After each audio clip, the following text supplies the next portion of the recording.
Good morning.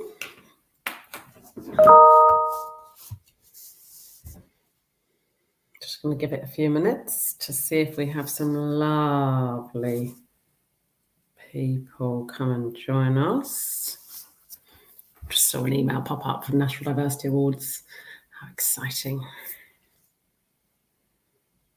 Cannot wait for that in February. I'll be travelling up to Liverpool to the most beautiful cathedral you've ever seen. The Liverpool Anglican Cathedral is absolutely stunning. And the way that they dress it and the way they light it for the National Diversity Awards award ceremony is incredible. Can't wait for that. Good morning, lovelies. I am once again on my own. Everyone's so busy at the moment in CASPA, but I'd just like to keep this up just so that we remain in connection. Morning, Andrew. Well, Andrew, how did you enjoy the CASPA ball on Saturday? How did you all enjoy the CASPA ball on Saturday? If anybody hasn't received the weekly newsletter, or if you don't receive the weekly newsletter, drop us a line and we'll sign you up. But there is a video which is a link in the newsletter, which Andrew Turnbull, our amazing Andrew, ex-CASPA member, now staff member, put together the highlights of the ball, and it is just so brilliantly filmed. Andrew, you are so talented. It's amazing. And it's accompanied by Miss Kim's beautiful singing. Very apt song, of course, for us at CASPA. Morning, Mel. What a night on Saturday. Yes, tell me about it. What were your highlights? Do you know what? I think it was the best ball we've had. Obviously, it's been a 2-year, break, as in we didn't have one last year because of the lovely COVID. And I thought that we had more people there than ever before. The venue looked absolutely stunning, thanks to our Libby, CASPA Libby, also known as Libby from Lily Potts Flowers, who dressed it in the most incredible rainbow hues. It was a rainbow ball, which signified hope and lightness after a couple of years of uncertainty and sadness in certain ways as well. Many of us have, lost people or been ill or had financial losses because of COVID and the pandemic. So it was just an incredible time to come back with a bang. So we started off with Miss Kim singing, and then we had a little speech from me just to kind of give the context of why we do this work, why we were there. Yes, Andrew, it was such a lot of good fun. It was so nice to see so many people enjoying themselves. Your speech and Sean's video were touching. Thank you for the compliment. You deserve all the compliments, Andrew. Yes, and Sean's video, kind of what I love about Sean's video is, he's so talented. He's just a craftsman, right? Same as you, Andrew. So he's crafted together stories of some of our older members to highlight the impact of having CASPA in their lives. And coming to CASPA later on in life as well. And then also demonstrating all the fun, love and laughter that CASPA provides to the younger ones as well. So it was gorgeous. I definitely had a tear in my eye when I was watching it, and I've watched it a number of times since. And I've watched the highlights a number of times since, Andrew, because it's just so lovely. Good to remind us how powerful the CASPA community is. And ultimately, it's not necessarily just about the fundraising, right? We do it as a fundraiser, and I'll tell you in a minute what we raise, but it's about bringing the CASPA community together. We had parents there, we had CASPA members there, we had staff, volunteers, we had our trustees, we had our 2 patrons, Tunji and Michael Barton, which was amazing. Thank you guys for coming. And it's just a reminder of how many people are in the CASPA community and how powerful we are as a movement. I like to think of it as a movement of kindness and love and understanding. But then again, I'm like just a hippie, really, aren't I? Morning, Ellen. Saturday was amazing. And I think everybody would agree with me that you were one of the highlights. You stood up there. I cannot believe you have not had professional coaching with your singing, and you belted out your number, and it was beautiful and powerful, and lots of people have commented on it. So thank you so much, Helen. I know it's like, me and you are both the same. We're quite nervous people. To stand up is no easy feat. Put yourself on the line like that. So thank you so much for contributing in that way, and also a feature on the video, which was amazing. So CASPA Sarah and CASPA Sean were very naughty, and they didn't let me see the video till the day. I think Sarah just liked the idea that I wasn't necessarily involved in it, and then I would just see it and have the full impact that everyone else, had as well. So that was amazing. Craigie, hello, how are you? We miss you. Every time we see Craig on here, we're like, when are you coming back? Anyway, how was your 21st, Craig? Did you celebrate in style, mister? Hopefully see you again very soon. I think you should come to the next CASPA ball, Craig. I think you'd love it. Lots of dancing, lots of fun, lots of laughter. It was very, very good. Apart from the bit where Clev picked me up, threw me over his shoulder and made me go and do shots at the bar. That was a bit cheeky. But what do you do when you have I don't know, what would he be, like my cousin, I suppose? If we're a CASPA family, then Clev's like my naughty cousin. So thank you all so much for coming. We have to pay out quite a lot for the venue and for the meals and for everything else, which was covered partially by the ticket, like people buying the tickets. So we raised around 20 to 25,000. We're still counting. But after the costs were all paid, we took home on the night over £10,000. So I'm not going to give you the exact figure yet because Liz is still pulling in some of the donations and stuff. But it was over £10,000 clear. So that's after we paid for everything, paid for everybody. £10,000 on one night is not bad, is it? And the precious thing about this funding or this money is that it's not restricted, although we have restricted it ourselves in as much as we've ring-fenced it for our mental health and wellbeing program. It just means that we are free to spend it how we want because you guys have just been so utterly generous. Yes, Mel, it's fantastic. So we not only have an amazing evening, everybody has a great time. We feel the power of CASPA. We remind everybody just how wonderful CASPA is and how wonderful they are. We celebrate the achievements of the staff, volunteers, etc. But we also took home 10 grand. So, can I say? Amazing, amazing. In the weekly newsletter, it does actually say, save the date for next year. There was some talk about doing this ball every other year, but the morning after, you can't say that we don't need to have one every year. I mean, it's just an annual event where everybody just dresses up and has the most wonderful time. So Miss Kim has put in the newsletter, save the date for Saturday, the 12th of November next year for the CASPA Ball 2020. So hopefully, fingers crossed, we'll be back again next year with a wonderful event. How is everybody today? Are we all happy? Are we all good? Oh, I've just noticed something on the newsletter that I need to talk about. Or do we have anything that we're struggling with that we need to discuss? Funnily enough, right, actually, I was at a school yesterday, a really good, well-known SEND school in the southeast, and they obviously do incredible work. But they were saying that when they do EHC reviews and full assessments for children and young people, they don't necessarily have, and it highlighted something that I don't think we necessarily have it commonly in the London Borough of Bromley either. Really good autism specialists going into the schools to advise. Now, we do in Bromley have the advisory teachers, the SEN advisory team. We have people that can go in. But if anybody knows of any specialists that are very autism specific, not ABA, please, but very autism specific, that will go into schools and help in the assessment process for a full assessment of a child or young person, and then input into the HC plan, can you please let me know? I mean, you know how to get hold of me. I'm Helen at caspabromley.org.uk. And you've probably all got my number because it's out there on the website and all over the place.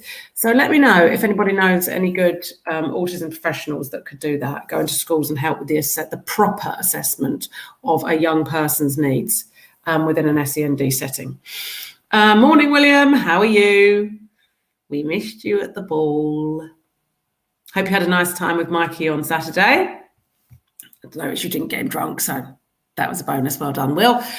Morning, Aisha. How you doing? All these beautiful people. Okay, anyway, yes, so there's the SEND professionals. I'm interested to know if there's any really good non-ABA or behaviourist focused autism specialists that could help. Good. I'm glad you're fine and happy, William, and I'm glad that Aisha, you're all good. Thank you for joining me. We've lost quite a lot of our audience on a Wednesday morning now because our wonderful Gabby has a parent carer coffee morning down at the cafe, the CASPA cafe. So clearly people want to go there, which is of course where I would like to be as well. I've been there twice this week already, and I only had the chicken and bacon club once. You'll be very proud of me, Aisha. I actually diversified yesterday and had a tuna melt. Go me. Oh, interestingly, how many of you guys were on the ARFID and eating disorder or kind of disordered restrictive eating workshop this week? It was absolutely brilliant. Thank you, CASPA Liz, for organising that. I'm sure they're all gathered down there right now. Yeah, exactly. But they haven't got this on. No, it's fine. CASPA provides support all over the place in all different ways, right? So if you can't get down the cafe, come on here, have a chat, listen to me chuntering on about CASPA. Right, yeah, the eating workshop was very interesting. And it was very interesting for me personally, because I 100% have had, as a child and then into adulthood, similar issues to what they were describing or what our parents describe in terms of eating, around not having food touching, like to an obsessive point, not eating certain foods or not being able to eat certain foods, smelling food, smelling everything before I eat it. It was very, very interesting and made me realise that probably when I was a child, if anybody had sort of picked up on it, that I could have been diagnosed with something and maybe supported in a different way. But what was really interesting that I found about it was parents kind of asking, can you grow out of it and that kind of thing. And actually my personal experience is that my personal experience, and only my personal experience, is yes, I kind of grew out of it. Some people might say I just learnt to mask. But when I was at university, initially, when I first went to university, after years of my mum always serving food in separate bowls for me and knowing, what I would and wouldn't eat and just kind of accommodating, I guess, with absolutely no fuss really or any mention of it. I did also used to struggle to sit at the table. It's only when you're older that you realise, oh my God, yeah, how diverse or divergent you potentially were as a child. And all I used to get from my dad was, use your knife and fork, put your feet down, stop moving around at the dinner table, stop sitting on your feet, use your knife and fork, use your knife and fork. I don't want to use my knife and fork. Apparently it's much healthier not to use your knife and fork. Apparently it's healthier to eat with your fingers because then your brain automatically, it's like back in the day for when we were like cave people, they didn't use a knife and fork. So yeah, I'm a proponent of not using a knife and fork, to be fair. Anyway, sorry parents that are trying to get their kids to use a knife and fork. And actually then when I went to university, it was like my world exploded, like, oh gosh, not only do I have responsibility for my own food, but also I have to go to the refectory because it was part of what you pay for. And I'd queue up and I'd think, right, so all the time your brain's going, all the time. Other people just get their food and eat, right? Which I didn't realise, which you don't realise that you're different. And I was just thinking, right, okay, so if I get the burger first, then I can hold the burger off the plate while they put the chips on. Then I can get a bowl and ask them to put the beans in the bowl. And I was constantly trying to work out how the food wouldn't touch, etc. And my friends would be like, you're so weird. But I didn't realise I was that weird. And then it came to a point where I lived on my own with my friends at uni. And my friend Marcus was cooking up spaghetti bolognese, or maybe veggie spaghetti bolognese. And he was chopping all these vegetables and putting them in the pan together with the sauce. And I was just like, don't think I can eat this. And he kind of made me try it, I guess, as a young person. Like, oh, go on then, I'll give it a go. And I really liked it. And then I actually got into like, oh my goodness, it kind of freed me, right? I was just like, I can have food together. It's not a complete impossibility. And then I would say that I grew out of it. I'd say that I evolved out of it.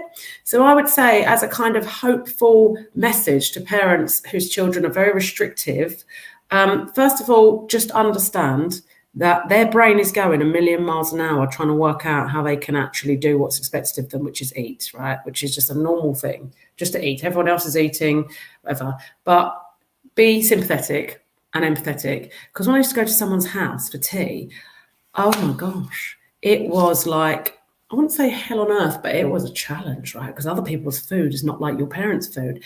And having a plate of food in front of you that you know you have to get through, but you almost can't, but because you're polite and you're there for dinner and they expect you have to, is like a massive mental challenge. I possibly just looked like this child that was just staring at my plate the whole time and not having a conversation. Probably thought I was like a bit odd, but that's okay. I probably was a bit odd. I mean, I was a bit odd, but do you know what?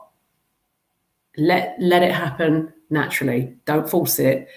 Accommodate, encourage, and believe that, like I did, in another environment, when you have less pressure and it's a friend, I was a young person, it's a friend, I wanted to be normal, I wanted to try it, I tried it, and it actually released me. And it kind of like, I'm not saying cured me, because it wasn't like something I wasn't ill, but I'm still quite, I can't have beans touching egg, but that's like normal. I think most normal people wouldn't do that. And if you like beans touching egg, then you're not normal, quite frankly.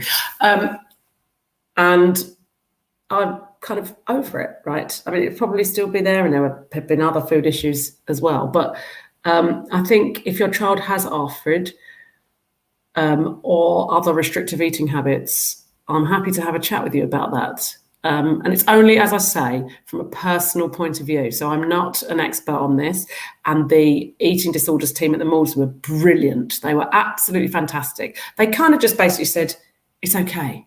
Like it's normal in another realm, in our realm, in the CASPA realm, in the neurodivergent realm, it's normal, and it can, work itself out. Obviously, they're also there for very extreme cases as well, but I just thought it was brilliant. But it definitely made me realise that there is hope, and your child won't always just eat beige. I believe it, given the right opportunities in the right environment. Miranda, no beans. Yeah, that's true, see? Yeah. I mean, you wouldn't have egg and beans because you just wouldn't have beans. CASPA Miranda's not found. Anyway, if anyone wants to have a chat about the food thing, do let me know. But thank you to CASPA Liz for organising that, because those kind of workshops are really invaluable. I feel a little bit like emotional about that, because I didn't realise when you kind of something triggers you and I don't really like the word trigger, but something you connect with it and you identify with it and you're like, oh, that was me. That's me. That was me. And it was a hard slog, and it's quite exhausting for the young person and the child. Aisha, oh my God, okay, we're going to do this whole beans thing again. Nobody likes beans. A friend of mine. Yes, your sister actually messaged us to say it was very useful. It was, because I think they're very, very sensible, right? They're clinicians. There's no drama. It's an acceptance of, yes, okay, this is the situation. It might feel difficult at home when your child's not eating what they're supposed to be eating, or doesn't, is very restrictive around whether they don't like things touching, or whether they can't eat this and they can't eat that, or it has to be on a blue plate or whatever. But they would just roll with it. Oh, Helen, this conversation's just gone off into a no egg or beans. Problem solved. Anyway, yes, so we can continue the food conversation, but I think the message was, don't let it dominate your life, but understand in some ways it does and can dominate your child's life. You just need to make it as easy as possible for them to accept it's okay, and then explore when they're ready. I went to work, I put up my Christmas tree. William, did you put up the works Christmas tree, which is a little bit more acceptable than having your own Christmas tree at home? It's the 24th of November. You can't have your Christmas tree up before December. I'm sorry, I'm not having it. Nope. But the other thing is, it's also quite depressing, because you put the Christmas tree up and then such a long wait to Christmas. I prefer to have it like a couple of weeks before, because then it's really Christmassy, really exciting. Okay, 32 days, as Ellen has reminded me. But I prefer to have it up a couple of weeks before. And actually, traditionally, you'd put it up on Christmas Eve. We've just extended and extended and extended it. maybe there's a need for us to have a Christmas vibe going on. I do like a little bit of Christmas music, and I've got out well, I didn't put my Christmas tree up in November. That wasn't me. That would have been Johan. He puts his up early. That was not my responsibility, I have to say. I put out the stag. That's what I've got. I've got like a few wintry bits around. I've got my stag. Got my stag candle. Kind of wintry, not Christmassy. I'm going there, but just in a very light way. No, Miranda, I would not put my Christmas tree up in November. Must have been Johan's fault. Morning, Rishna. How you doing? Oh, your mum puts it up the week before. Yeah, it just keeps it more special. And then day after Boxing Day, I'm like, it's looking a bit ropey. Doesn't feel Christmas anymore. Let's get it down. Nice, compact, special Christmas time. So, Caspa's Got Talent. Miranda, are you around? Did you want to come on? Did you get the talk about Caspa's Got Talent? Because that is my next subject. Anyway. Come on if you want, Miranda, and we can have a chat about it. Otherwise, I'm just going to plough ahead. So, Caspa's Got Talent is the absolute best thing to happen in December the 4th. Sorry, on December the 4th. Yes, Miranda's coming on. So, December the 4th, 5 till 7 p.m. at Bromley Little Theatre. We have a host of amazing acts going on. And they're all going to be CASPA members or CASPA siblings or part of the CASPA community. So we've got singers, we've got dancers. Miranda will know better because she's been rehearsing with them. And myself and Miranda are going to be coordinating, I'm sure with the help of Saoirse. Miss Kim's been massively involved up to now, our amazing Miss Kim, choir mistress and singer and social media lady. But she's got another event on that day. I think it's the Eden Park Lights Switch On that she's involved with LBDA, which is the dance school that she works with. I'm going to get involved in the Caspa's Got Talent with Miranda. So Miranda and I actually met at university studying theatre. So we do have a theatrical past. And so we know what to do, basically. We know how a show runs, I tell you. She's directed me in shows. I've directed her in shows. We've performed in shows together. We've probably co-directed shows. We've definitely devised and created shows before together. And we've definitely put on shows for CASPA together. So we should be all right, shouldn't we, Miranda? But what we really need is we need a few more people to sign up to perform. I know that loads of you can sing and dance and act.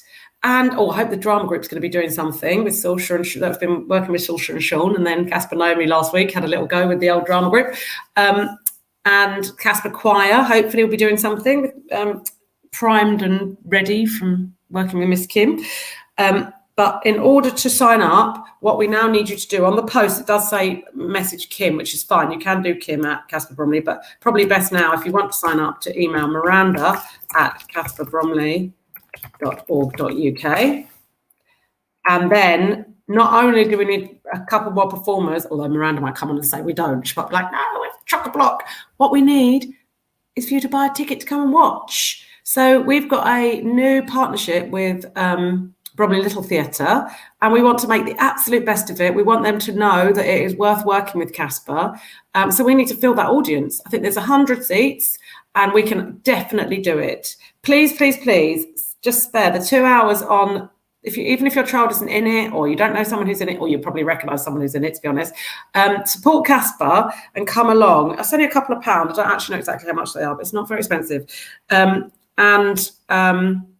We would like you to buy a ticket and come along to watch Caspa's Got Talent, support us.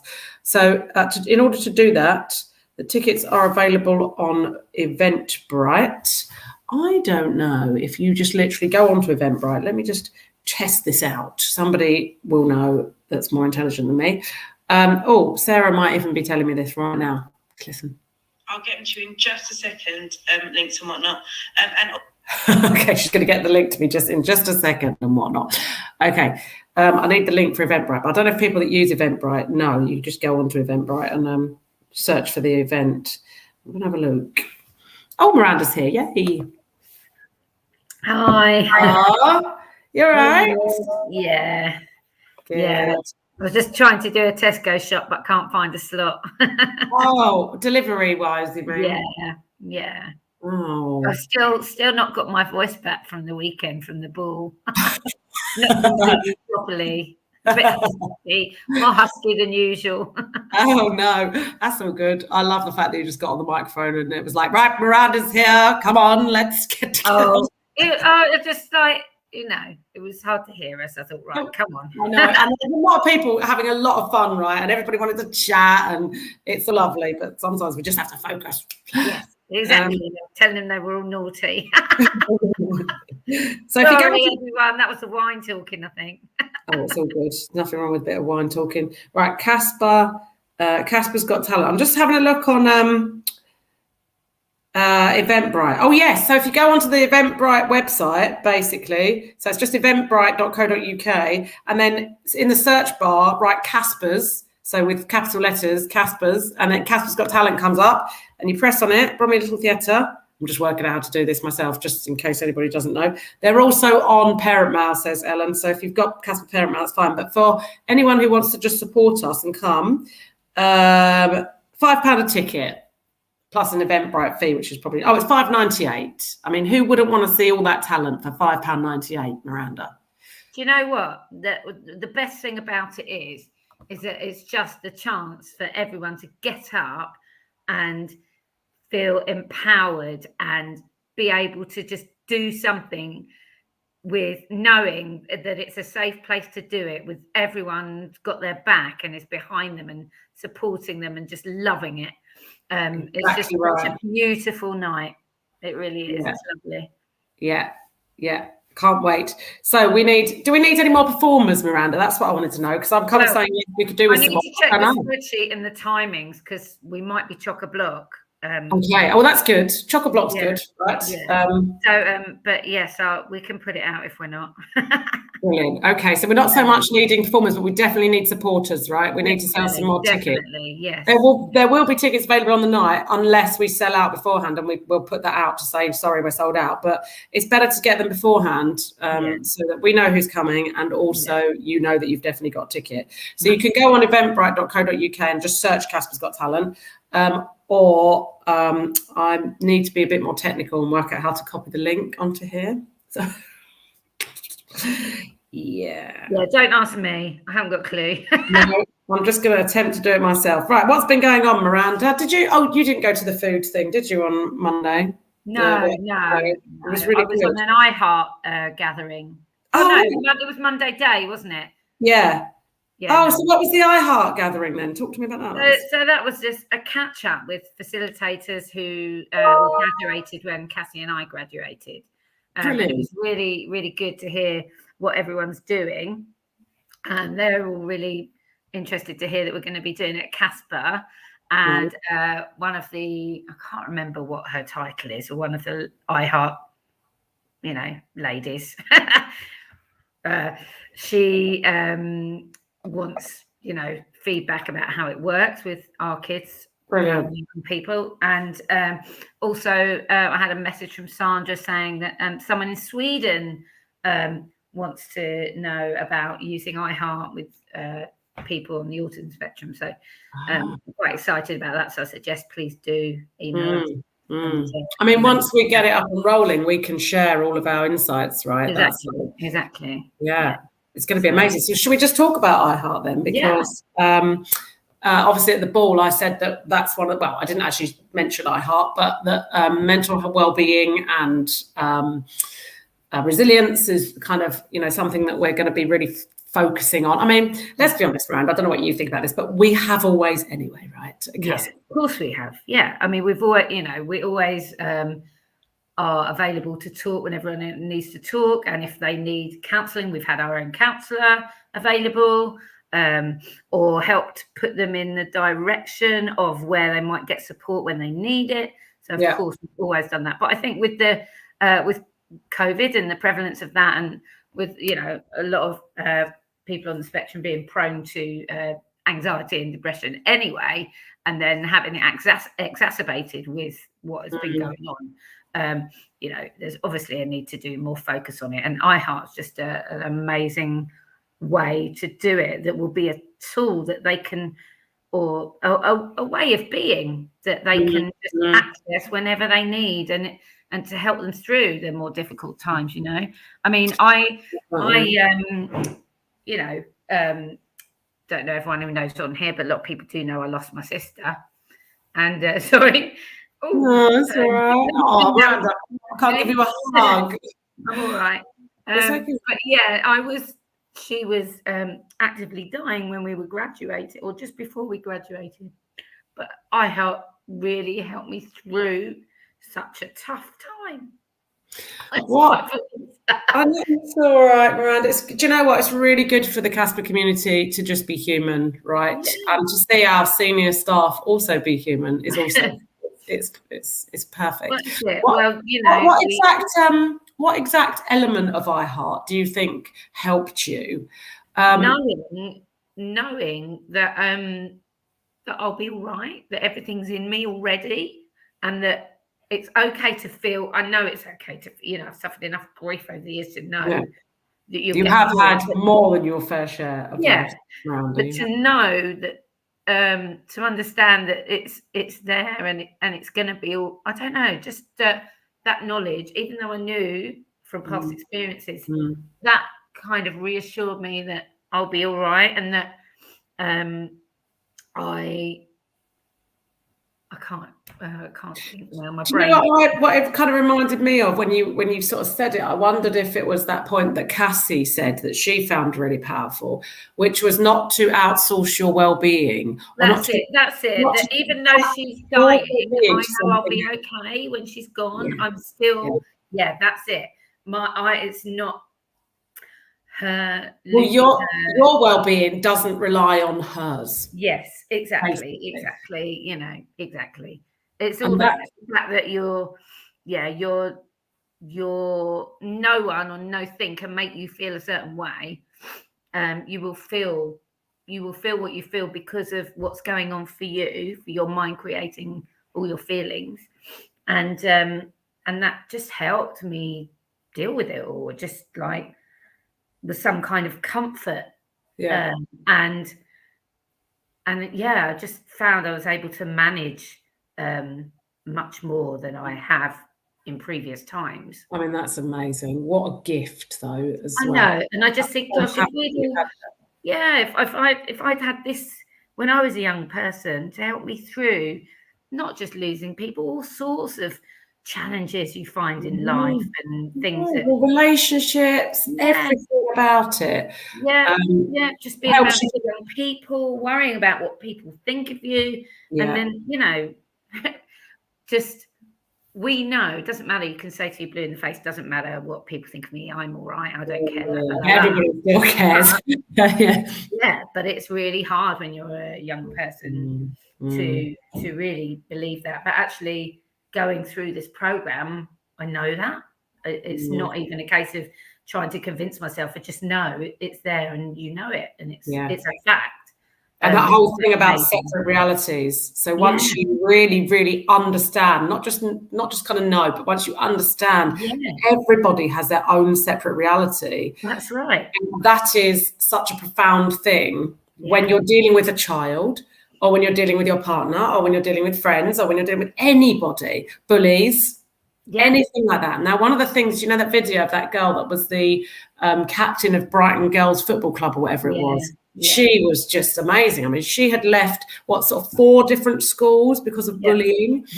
And then for her, after all of that pain and all of that anguish as a young person, to sit there and say, I know now that it wasn't my problem, that it was truly their problem, is like mind-blowing. Like, yes, that's what you want. And she's going to go through her adult life with so much more ability to deal with everything life throws at her. It's just going to be a less, you know, I mean, life is full of joy and wonder, but there are painful moments, but she'll be able to deal with those. And that's just a wonderful, beautiful thing. Yes. And the acknowledgement, and this is where Terry Rubenstein, the founder of iHeart, she's incredible, isn't she? Oh, I've got her book. Have you read her book, The Butterfly? No. I'll have to lend it to you, actually. It's quite short, but it's really, really good. It's a bit of her journey, basically, to finding iHeart, or to the realizations. She oh gosh, I forgot what I was going to say. Her kind of tenets of, oh gosh, that whole idea that, oh no, it's gone. keep. I was thinking about the Brighton girl, and you just said, imagine she'll go through her whole life with that. No point. Sorry. Actually, what it was her journey, which was like a separation from the traditional, or sorry, not traditional, our current mental health system, which brands people as ill a lot, realizing you can be down, you can be in pain, you can be what you think is at the very bottom of your bottom. That sounded really wrong. At the very bottom of everything emotionally. Yeah, I mean, she was in the deepest, darkest depths, wasn't she? And in the middle of and it's treatment. still okay because it's human. Yes. Yeah. And actually, when somebody dies, or when somebody leaves you, or when you lose your job, or when you get home, whatever it is, it's okay to be crying and crying and crying and not see a way, and to have those dread feelings in your stomach, and to be so anxious you can't move. It's all human. You're not sick. You're not ill. It's okay. Like you're not that well, as in mentally, you're not that well, but you're not unwell. It's not the end. It's okay. You will get. It will get better. Yes. That's it. And what's so interesting about it is it will only really get better, and will get better much quicker if you realise it. Like there's no external thing that can really help you. There's no external thing that's going to actually heal you. Once you have those insights yourself, that's when healing comes. Yeah. It is. It's magic. It's magic. I just can't wait. You know what I'm like. As soon as we graduate, I've been desperate to do it with us. It's just the wrong time of year, isn't it? We just keep going. Yeah, I know. Like now, everything suddenly comes up. So we had the ball. We've got CASPA's Got Talent. We've got the grotto. Then it's Christmas. We've got the half stuff. So although we haven't physically been delivering it, when young people come to you and they're struggling with a certain thing at club, you are talking about it and using those ideas. I'm constantly talking about it with them, with my own son, children, both sons. How are your children with it? Pardon? How are your children with it? Mine are like, stop trying to eye heart us, Mum. I get, here we go again. But it's going in. It's going in, exactly. So one of them's here right now, obviously. But it's I think it's good to expose them to the concepts. Yeah, exactly. So one of mine, my 15-year-old, who is very smart, she initially was like, well, that sounds quite victim blaming. Well, that sounds like it's just your own fault, and actually nobody can harm you, and actually it's all about you, like it's all on you. But then once we started breaking it down, and once I started talking to her, I went to visit a friend of mine who's having mental health problems. Actually, you know him. I'll talk to you about that later. Yeah, bless him. He's actually in hospital at the moment. And I took Sophia with me because I thought it would be really nice and insightful and useful and fun for him as well. And I started telling him about it. And he's very interested because he's had a life where he's been exposed to I won't say traditional, because I don't think it is traditional mental health system. I think what we've got now is a new mental health system, which is potentially driven by money. And the need to diagnose and medicate, et cetera, but that's another whole issue. And when I was explaining it to him, she was like, oh, okay, the way you've just explained it now, I'm changing my mind about it a bit. Like, it doesn't feel so much, it's like victim, but I think a lot of people that have kind of had to go through hard times mentally and had turned to therapists and CBT and all of those things that maybe they found useful, or even medication, etc. I think it's hard then to think in a different way. Like, actually, it could just be a separate. I could have just been on the wrong track. Well, yeah, it's quite hard to. We've been and still do go down those routes of therapists and all that jazz. Yeah, but, I don't see why they can't work alongside. And it's just that once you get your head around it, once you're managing all that, then there won't be as much need for all the other stuff. No, exactly. It'll be better. Yeah. Mostly. And if you get to children with it, get to children, young people with it. And that is the whole, purpose, isn't it? It's not putting out the fires once we get to crisis. No, it's like getting it early and enabling young people to see that they are resilient. Oh yes, Ellen, you would absolutely love it, I think. Ellen's just said, that sounds really interesting. Looking forward to learning more about it. Yeah, it's all about your innate resilience and uncovering your well-being, or just knowing that your well-being is always there, even if it gets covered up. So the sun is is it a metaphor or is it a simile? Yeah, it's a metaphor. For the sun is always there. We believe it's there, even if we don't see it. It could be on the other side of the world. No, are we on the other side of the sun? Whichever. I'm not very good at that stuff. You can't see it sometimes, and it could get covered up. It's always there, but we believe it's always there. So it's like your well-being, definitely. Anyway, enough about that. That's all good. So they were really my 3 things to talk about today with the ball. Did you have a nice time, Miranda? Oh, I just had the best time. Do you know what I said? I think it's my favourite ever, and I've realised why I think it is, because they're always amazing. But it felt, someone said to me at the ball, I can't remember who it was, she said, it must be like being a great big family party. I said, do you know what it is? Because with COVID, we've made, obviously I have connections with Tot's parents because we spend more time with them. But with COVID, we've all been able to have more time on Zoom together, and just creating, just staff getting to know parents more, parents getting to know staff more, and really seeing how we work and how we feel about their young people, or our young people, because it's just it was like a big family party. I agree, like the best wedding ever. Love, oh my gosh. And so, and I think that's why it felt so much more amazing than usual, because you could really feel the connections. I think you're right, and in every area as well. Like, even just for example, we've had some new trustees come on board, and they're more connected, and they've had more of a journey as well. And actually, I can't claim this one for myself, even though it's quite a normal thing to say, but I heard Lorraine's boss during lockdown say a few times that adversity brings opportunity, and I've taken that one on, because that's exactly what happened for us, wasn't it? In terms of CASPA, in terms of services, in terms of having them, because we just went and went and went and went. You do the same things with the same structures and and then suddenly something like COVID just came along, and just the whole thing just had to be pared back. And like I said, it gets pared back to the truth ultimately, and the truth is the people for us, isn't it? And it gets pared back to, right, what can we do now? And then people be more creative, and it just releases something, and you can kind of redesign. Oh, morning, Casper Reese. I'm on the Facebook Live. Miranda says hi. So I think I totally agree with you. I think everyone's more connected. Everyone kind of understands the power of CASPA, and that was just so brilliant. Oh, morning, Amber. I can't see all the messages popping up because my... Okay, so Amber said morning, hey ladies, and then this has made me chuckle. Aisha, the ball was immense for most of what I remember. Little bit of Prosecco flying around. Oh, it was fab. Yeah, it was brilliant. But yeah, I was so busy dancing, I missed element. Like I never got any photos by those lovely rainbow balloons. Oh, did you not? Not even like the formal one with you and John? I did not get a chance, no. I was literally I've done that before. Dance floor. Boom, done.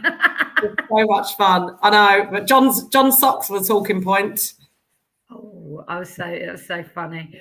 He was like, do we really have to wear something? Yes, I was saying. Yeah, rainbow. We bought them, yeah. One of our runners, Martin Cox, he came with his nice rainbow tie and everything. Yeah. And then he was like, she wouldn't let me wear the rainbow. She was like, we wanted to basically clown it up and wear like a rainbow waistcoat. Yes. And then he walked Steve, who's one of the other runners, with his rainbow waistcoat. Like, yeah. Martin was like, and later on in the night, he had it on. I think he was like, oh, let me wear it. Oh, bless him. Oh, they were sharing. Everyone made a lot of effort. Clev and Georgia looked incredible, didn't they? Oh, I loved Clev's. Yeah, the rainbow curtains on his tux. What a brilliant idea. They are on the brilliant. back, he looked like a country and western singer. Yeah, exactly. Amazing. But also the other thing about the ball is, and this is where I think people that maybe don't, because we're so in it, right, Miranda? I just realised after the ball that CASPA is my special interest. Like, I'm obsessed with it. Somebody messaged me, like, something about this is, also due to your leadership. And I was like, do you know, it's not even about me thinking, I need to lead this organisation. It's just an obsession. So people just have to jump on the train, right? The CASPA train. And we keep moving forward. But for people who work in banks or maybe work in the city or maybe don't work within a realm of charity or, CASPA in particular, it's a night where it reminds you that your soul is really, it gives you purpose. Like, it's like it feeds your soul. Yeah. And you know that you're making an impact. So I think as well, there's that element to like, you can go, whatever money you spend is going to a good cause and you're helping, basically. You know what? One of the Tots mums said to me yesterday at Tots, she said her husband, because obviously their son comes to Tots, but she said it wasn't till he was at the ball that he realised he didn't have a clue about all the stuff that we do with our young people. She said he kept having to go outside with the videos and cry. Oh, yes. I love that. Overwhelmed. It's beautiful. Oh, and that's it. It's like you could maybe you've just seen CASPA, or your wife comes home and says, we went to CASPA Tots today, and you don't know the immensity of it and the potential. So their child might start at Tots and end up in one of our roles. Yeah, exactly. I mean, the likelihood of that is pretty likely. I mean, it's happening, right? Lucy's coming for you. Oh, she said it to me on the phone. Yeah, I'm still coming for your job. I was like, you could go for it. Still. Just wait till I retire. It'll be fine. And yesterday, really, really good news. I won't say who it is, but you do know them. One of the young men have come through CASPA, who's been there since he was maybe, 9, 10, something. Anyway, I think when we started juniors. Also has a sister at seniors. You know who that is, I think. Has been volunteering for CASPA for some time and has grown in just immensely. I interviewed him yesterday for a paid role and he got the job.